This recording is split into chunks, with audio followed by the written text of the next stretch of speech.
ಬಿಳಿ ಬಣ್ಣದ Ford eco sports ಕಾರ್ನಲ್ಲಿ ಪೆಟ್ರೋಲ್ ಬಂಕ್ಗೆ ಬಂದ ಖದೀಮರ ತಂಡವೊಂದು ಫುಲ್ ಟ್ಯಾಂಕ್ ಡೀಸೆಲ್ ಅನ್ನು ತುಂಬಿಸಿಕೊಂಡು ಹಣವನ್ನು ಪಾವತಿಸದೆ ಪರಾರಿಯಾದ ಘಟನೆ ಉಡುಪಿ ಜಿಲ್ಲೆಯ ಶಂಕರಪುರ ಸುಭಾಷ್ ನಗರದ ಇಂಡಿಯನ್ ಆಯಿಲ್ ಫಿಲ್ಲಿಂಗ್ ಸ್ಟೇಷನ್ನಲ್ಲಿ ನಡೆದಿದೆ. ಕಾರಿನ ಒಳಗೆ ಇದ್ದ ಮೂವರು ಯುವಕರು 4711 ರೂಪಾಯಿ ಮೌಲ್ಯದ ಡೀಸೆಲ್ ತುಂಬಿಸುವಂತೆ ಸಿಬ್ಬಂದಿಗೆ ತಿಳಿಸಿದ್ರು. ಬಳಿಕ ಬಿಲ್ ಮಾಡುವಂತೆ ಹೇಳಿ ಯಾವುದೇ ಹಣವನ್ನ ಪಾವತಿಸದೆ ಕಾರನ್ನು ಅತಿ ವೇಗದಲ್ಲಿ ಚಲಾಯಿಸಿಕೊಂಡು ಪರಾರಿಯಾಗಿದ್ದಾರೆ. ಅವರು ತುಳು ಭಾಷೆಯನ್ನ ಸರಾಗವಾಗಿ ಮಾತನಾಡುತ್ತಿದ್ದರು ಎನ್ನಲಾಗಿದೆ. ತಾವು ಕುಮಟಾದವರು ಎಂದು ಹೇಳಿದರೂ ಕೂಡ ಅದು ಸುಳ್ಳಾಗಿರಬಹುದು ಎಂಬ ಶಂಕೆ ವ್ಯಕ್ತವಾಗಿದೆ. ಕಾರಿಗೆ ಟಿಂಟ್ ಗ್ಲಾಸ್ ಅಳವಡಿಸಲಾಗಿತ್ತು. ವಾಹನದ ಒಳಗೆ ಬಿಯರ್ ಬಾಟಲ್ ಹಾಗೂ ಚಿಪ್ಸ್ ಇತ್ತು ಎಂದು ತಿಳಿದು ಬಂದಿದೆ. ಅವರು ಮದ್ಯಪಾನ ಮಾಡಿರುವ ಬಗ್ಗೆ ಕೂಡ ಅನುಮಾನ ವ್ಯಕ್ತವಾಗಿದೆ.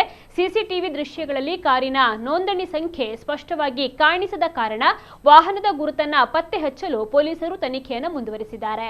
ಈ ಕುರಿತು ಪೆಟ್ರೋಲ್ ಬಂಕ್ ಸಿಬ್ಬಂದಿ ಶಿರುವ ಪೊಲೀಸ್ ಠಾಣೆಗೆ ದೂರನ್ನು ನೀಡಿದ್ದು ಪೊಲೀಸರು ಪ್ರಕರಣವನ್ನು ದಾಖಲಿಸಿಕೊಂಡಿದ್ದಾರೆ.